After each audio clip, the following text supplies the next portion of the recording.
The focus of Mobilise is to validate a digital mobility outcome measure that can be used in clinical trials. An example of a digital mobility outcome measure is real-world walking speed.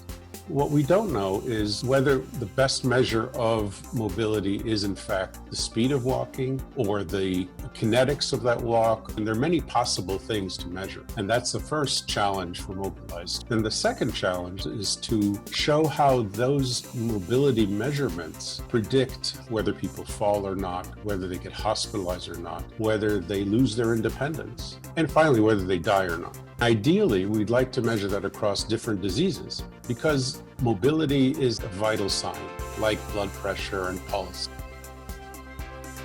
Mobility is something that's actually quite difficult to capture reliably.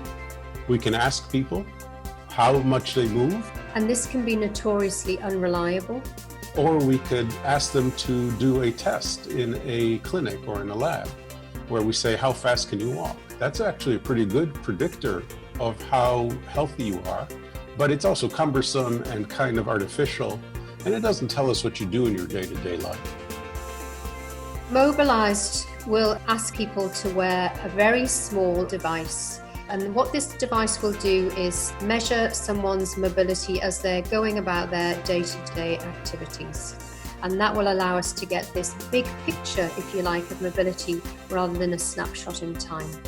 The other issue that we have with measurements of mobility is there's absolutely no consistency to how mobility is captured across different diseases. So there are a whole range of different scales and tests that are used.